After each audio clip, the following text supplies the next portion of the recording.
the scariest risks for travel agency owners right now. Woo, we have a list for you today. And if you are an agency owner or an aspiring agency owner, you do not want to miss today's show. We're going to be covering all of the tricks out there that you need to be aware of and how to collect only the treats out there in the industry. So keep on watching. That's what we're doing on the show today.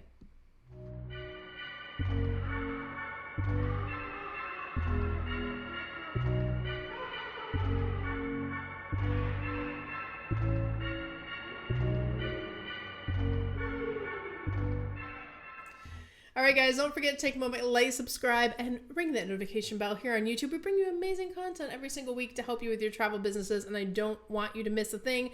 Today's topic is for my agency owners or aspiring owners. You know who you are. If you know, you know. I have a list of all of the most risky, scariest things about running your own agency right now, and we're going to dive in just a second. But I also wanted to take a moment to address the elephant in the room. I know it's October and normally we do a full-on set, fall set, and have all of the things. But for those of you who've been following along with our story, we moved in the last couple months from Texas to Orlando, and we literally have pods that are not unpacked in the new Wanderlust campus headquarters here in Orlando. So I invite you to visit us over on Instagram. I'll be sharing all of the fun fall things that I normally do over there, but we're not going to make it in time to dress up the set this year. So instead, I will be bringing weekly different cute Halloween or fall earrings.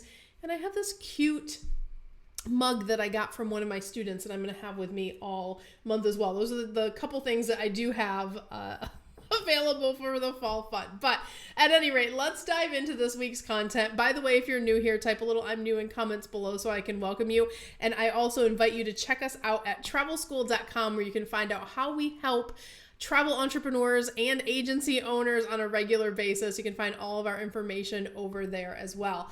But let's talk about the scariest risks. There are some risks in being an agency owner. And I feel like for you new owners or those that are just getting into it, or you're like, I'm going to see how it goes. Let me have my first couple people work under me.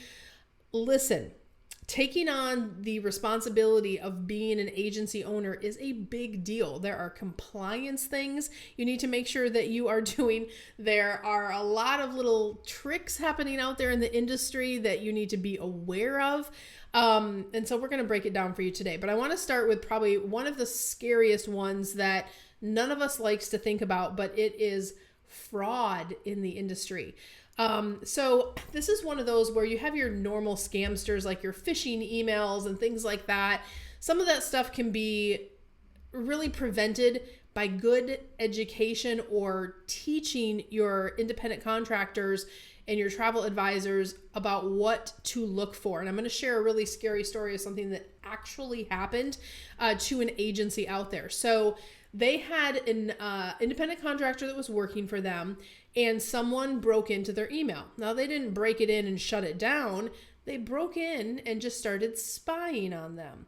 They started having conversations with their clients. They started doing, they figured out who ran the payroll at the agency, and they requested through email. Now, remember, this is the scamster. Let's call him Fred. Fred the scamster broke into, let's say, Sally's email, Sally the travel agent. And after a couple months of being in there, kind of realized who to contact, who to talk to, sent an email to the payroll department and said, can I please update my direct deposit? I want to update my direct deposit to this account. Payroll's like, yeah, email from Sally. I'll go ahead and update that for her. Didn't have an additional security protocol for them to sign something or have them fill out a secured form somewhere.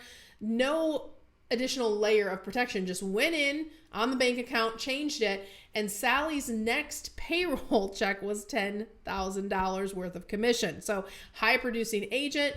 And then Sally, like a few weeks after payroll, because she didn't watch her, she's a high producer, she didn't watch her account that closely, calls payroll and she's like, I didn't get my last check. It's kind of, it's kind of weird. And they're like, what do you mean? We paid you your last check. It was like $10,000. I sent it to the new account that you requested. And Sally's like, what new account are you talking about?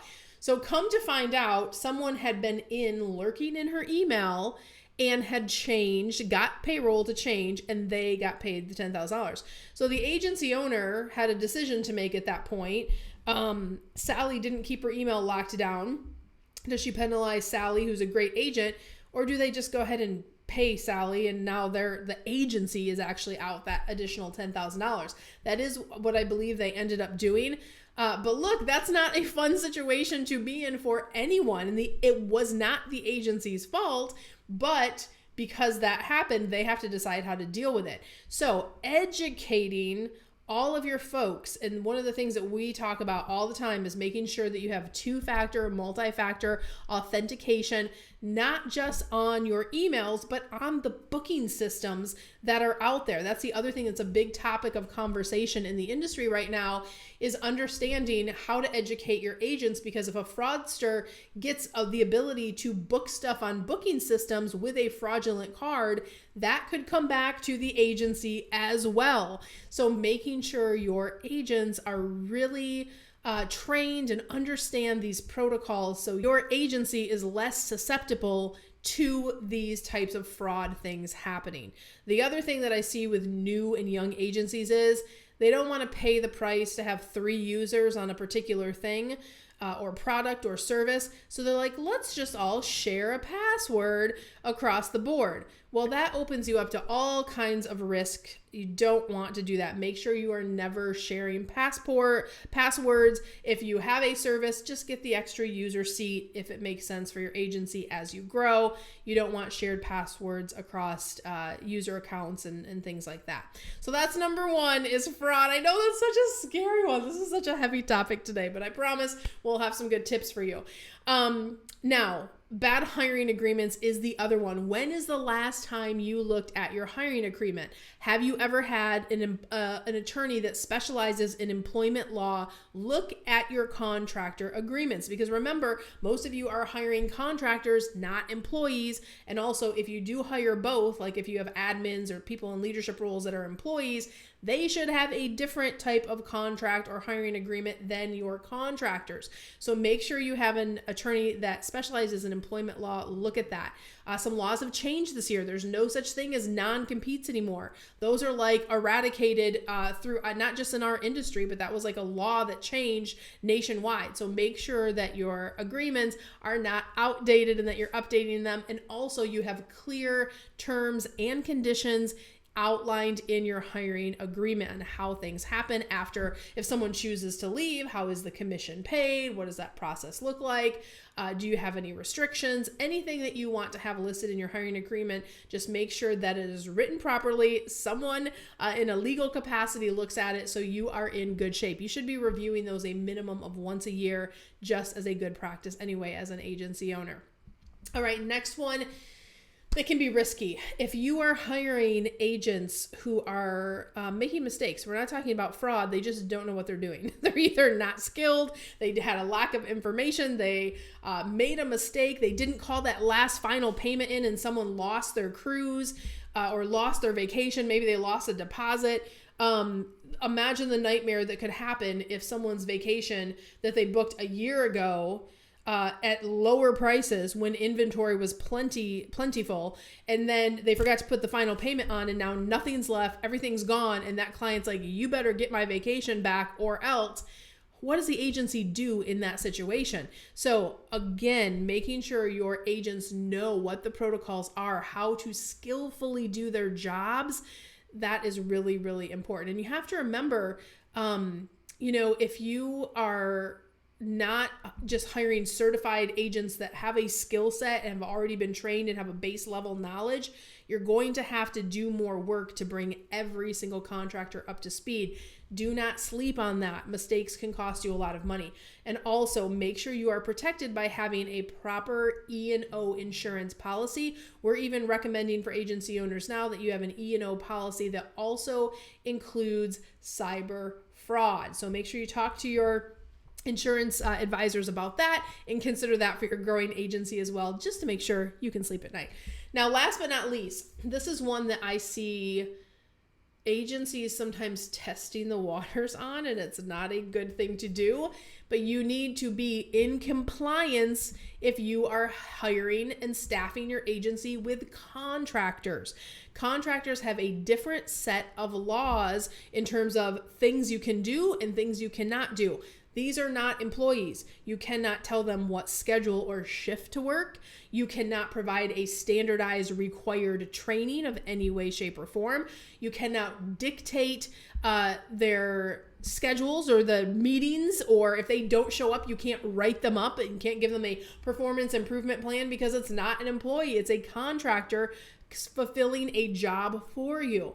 So make sure that you are in compliance. You can find all of that on the government websites, on the IRS websites. Look up contractor compliance. There's links available, and there's actually a test you can take to see, am I in compliance? Am I not in compliance? And make sure you are adhering to that. It's really, really important.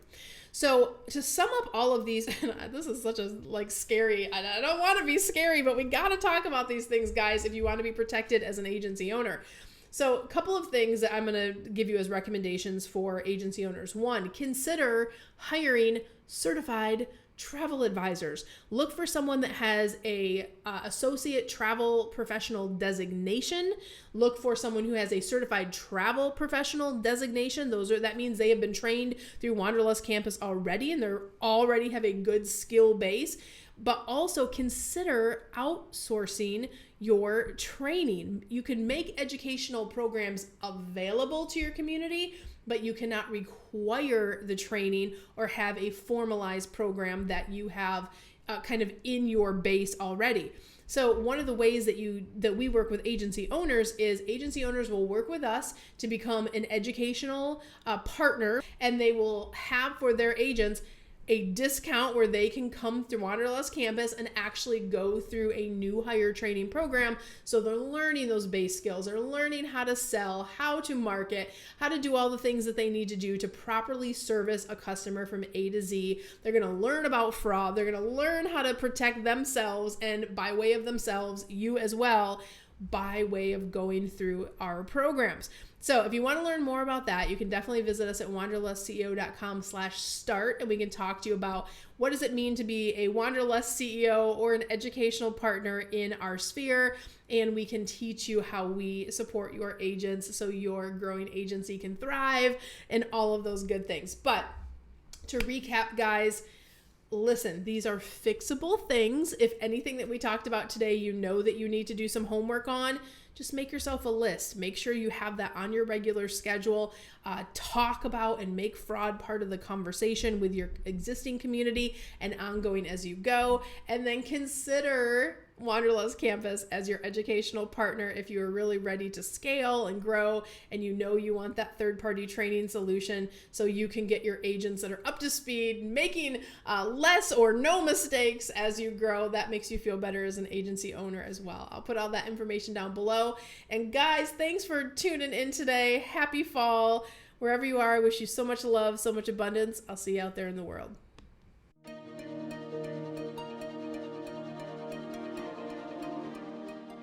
If you like that last video, make sure you check out all the content available to you on our channel. And I invite you to follow along, travel with me around the world as I grow and scale my travel businesses. You're going to pick up some great tips, some great tricks on how you can grow your own travel brand too. I'm going to drop some links down below, and also check out these videos I handpicked just for you.